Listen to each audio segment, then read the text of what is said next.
लोगोफोर दिनै आं नोंथांमोननि गेजेराव गोदान मोनसे भिडिअ लानानै फैलायबाय।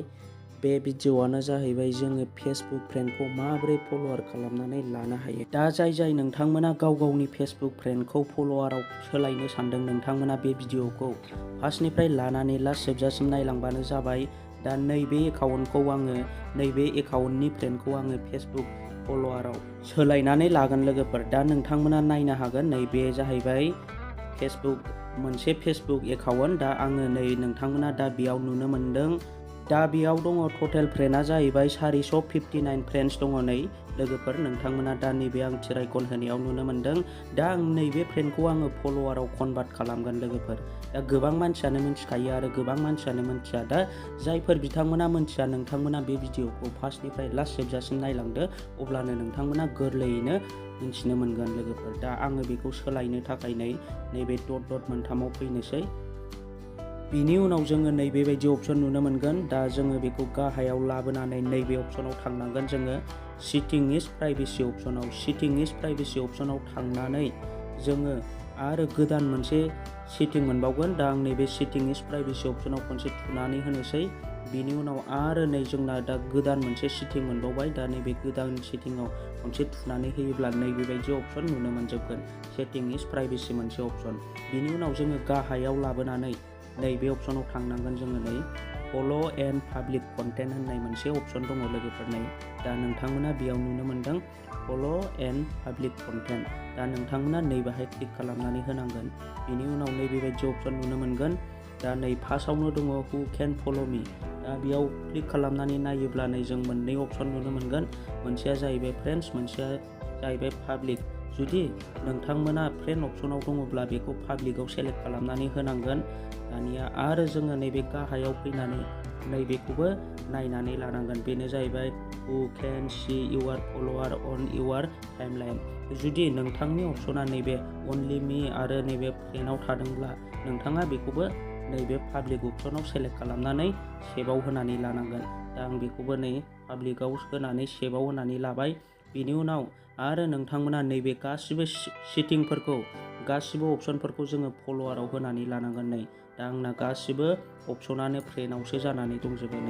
दा नैबे अपसनखौबो जोङो नैबे पाब्लिक अपसनाव सेलेक्ट खालामनानै लानांगोन।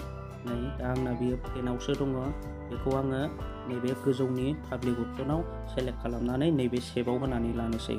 बिनि उनाव आरो नैबे थार्ड अपसनाव फैलायनोसैलाय हु केन कमेन्ट अन इउर पाब्लिक पस्ट लोगोफोर। दा बेबो नैबे फ्रेन्डआवसो जानानै दङ। आं दा बेखौबो पाब्लिकआव होनानै लानोसै। दानिया आरो नैबेहाय दंबावो पाब्लिक पस्ट नटिफिकेसन, बेखौबो आङो पाब्लिकआव होनानै लानोसै। दा आङो गासिबो सेटिंफोरखौनो खालामखांनायनि उनाव नोंथांमोना बेगाव फैफिनदो। दा आङो नैबेखौ बेगाव होनानै लाफिननोसै। बेगाव होनायनि उनाव नोंथांमोना नैबेबायदि अपसन नुनो मोनगोन। दानिया नैबे अपसनाव फैदो, जोङो नैबे पस्ट अपसनाव जोङो खनसे क्लिक खालामनानै होदो आं थिराइकन होनायाव। दा बेयाव क्लिक खालामनानै नायोब्ला बेबो जोंना फ्रेन्डआवसो सेलेक्ट जानानै दङ, हु केन सी इउर फिउचार पस्ट लोगोफोर। दा जोङो बेखौबो पाब्लिकआव होनानै लानांगोन, अब्लासो जोंना गासिबो फट' हगारनाय, भिडिअ हगारनाया जोङो पाब्लिकआ नुनो मोनगोन। अब्लासो जोंनि फेसबुक पेजआ ग्र' जागोन लोगोफोर। बेनिखायनो जोङो फेसबुकखौ कनभार्ट खालामनायनि सिगां जोङो बेखौ मोजाङै सेटिं खालामनानै लानाया मोजां। दानिया आङो नैबे रिल अपसनावबो फैनोसै। रिल्सआवबो नोंथांमोना नैबे गाहायाव नुनो मोनदों हु केन सी इउर रिल्स लोगोफोर। दा नोंथांमोना नैबेबो जुदि फ्रेन्डआव जानानै दङब्ला बेखौबो जोङो पाब्लिकआव होनानै लानांगोन। दा आंनि रिल्सखौ अनलि फ्रेन्डआल' नुनो मोनगौमोन। दानिया आं बेखौबो पाब्लिकआव होनानै लानोसै।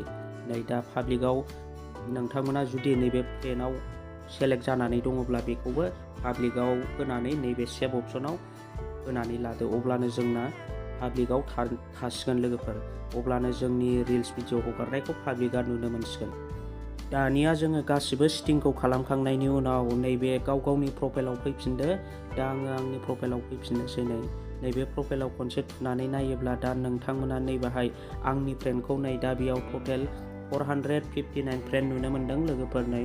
दा आं बेखौ फल'वाराव कनभार्ट खालामगोन। दा आंनि बे फ्रेन्डआ फल'वाराव कनभार्ट जाजोबगोन लोगोफोर। दा जोङो बेखौ खालामनो थाखाय नैबे डट मोनथामाव जोङो क्लिक खालामनानै होनांगोन। दा आं बेयाव खनसे क्लिक खालामनानै होनोसै।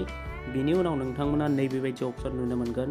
दा जोङो नै बाहाय फैनांगोन नै टार्न अन प्रफेशनेल मड होननाय मोनसे अपसनाव जोङो थुनानै होनांगोन। आं दा बेयाव खनसे थुनानै होनोसै। बिनि उनाव नोंथांमोना नैबेबायदि अपसन नुनो मोनगोन। दा जोङो प्रफेशनेल मड अन खालामनो थाखाय नैबे टार्न अनाव खनसे थुनानै होनांगोन। दा आं बेयाव खनसे थुनानै होनोसै। बिनि उनाव नै बेबायदि श' जागोन लोगोफोर। दानिया नोंथांमोना बेयाव नुनो मोनदों वेलकाम टु प्रफेशनेल मड। दानिया जोङो बेखौ नैबे नेक्स्ट अपसनाव क्लिक खालामनानै होनांगोन। आं दा नेक्स्ट होलांबाय थानोसै बेखौ। दा जोङो बेखौ गासिखौबो नेक्स्ट होलांबाय थानांगोन नै। दा बेखौबो नेक्स्ट होनांगोन। बिनि उनाव नै बेयाव स'स इउर डिफल्ट अडियन्स जोङो बेखौ पाब्लिकआव होनानै नेक्स्टआव होनांगोन नै। दा नैबेबायदि अपसन जानानै दङब्ला जोङो बेखौ पाब्लिक होदो। बिनि उनाव नैबे नेक्स्ट अपसनाव क्लिक खालामनानै होदो। बिनि उनाव बेबायदि नुनो मोनगोन। दा जोङो नैबेहाय नुनो मोनदों नोंथांमोना कनफार्म, जोङो नैबे कनफार्म अपसनाव खनसे थुनानै होनांगोन। बिनि उनाव नै बेबायदि अपसन नुनो मोनगोन मनिटाइजेशन टुल स्टार साबसक्रिपशन। दा जोङो नै बाहाय होनांगोन नेक्स्ट अपसनाव खनसे थुनानै होनांगोन। बिनि उनाव नै बेबायदि अपसन नुनो मोनबावगोन आरो जोङो बेखौबो नैबे नेक्स्टआव खनसे थुनानै होबावनांगोन। दा नैबे जाहैबाय प्रफाइल फ्रेमखौबो जोङो नैबे नेक्स्ट अपसनाव थुनानै होनांगोन। आं दा बेखौ नेक्स्टल' होलांबाय थानोसै। दा नै बिनि उनाव नोंथांमोना नैबे फिनिश अपसन नुनो मोनदों नोंथांमोना congrats you are ready to start using professional mode लोगोफोर। नै दानिया आंनि फेसबुक एकाउन्टआ प्रफेशनेल डेशबर्ड अन जाबाय। दानिया आंनि फ्रेन्डखौ फल'वाराव कनभार्ट खालामनानै लानो हाबाय नै।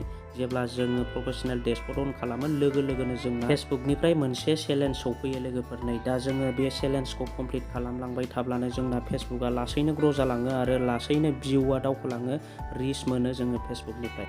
दा आङो आंनि फेसबुक प्रफाइलाव फैनोसै। फेसबुक प्रफाइलाव फैनायनि उनाव नै नोंथांमोना दा बेयाव नुनो मोनगोन आंना दहाय फेसबुक फ्रेन्डसो जानानै दङमोन। दानिया आंना नै फेसबुक फल'वाराव आंनि फ्रेन्डआ फल'वाराव कनभार्ट जाबाय लोगोफोर। नै नोंथांमोना दा बेयाव नुनो मोनदों नै आंना 499 फल'वार जाबाय लोगोफोर। आंना दहाय फ्रेन्डसो जानानै दङमोन। दा आङो गोरलैयैनो आंनि फेसबुक एकाउन्टखौ फल'वार बा प्रफेशनेल डेशबर्डखौ गोरलैयैनो अन खालामनानै लाबाय। दा नोंथांमोनाबो जायफोरहा फेसबुकनिफ्राय आर्निं खालामनो सानदों नोंथांमोना बेबायदिनो खालामनानै लाबानो जाबाय। दा जोङो अब्लासो फेसबुकनिफ्राय आर्निं खालामनानै लानो हागोन। जोङो फेसबुक एकाउन्टनिफ्राय आर्निं खालामनानै लानो हाया। जोङो फेसबुक एकाउन्टखौ जोङो फल'वार खालामनानै लाग्रोनांगोन, नङाब्ला नोंथाङा मोनसे पेज खुलिनानै लाग्रोनांगोन जोङो फेसबुकनिफ्राय आर्निं खालामनो थाखाय। अब्लासो जोङो फेसबुकनिफ्राय आर्निं खालामनो हागोन। दा दिनैनि भिडिअ'आ बेखिनियानोसै लोगोफोर। नोंथांमोना आंनि भिडिअ'खौ नायनानै माबायदि मोनदों कमेन्ट खालामदो आरो मोजां मोनदोंब्ला नोंथाङा आंनि चेनेलाव दिनैसो गोदानै फैदोंब्ला अननानै चेनेलखौ साबस्क्राइब खालामनानै होदो। लोगोसे खाथिनि नटिफिकेसन बेल आइकनखौ अलाव क्लिक खालामनानै होबानो जाबाय। दा दिनैनि भिडिअ'आ बेखिनियानोसै। गोदान मोनसे भिडिअ' थाबैनो लोगो मोनफिनगोन। बाय बाय लोगोफोर।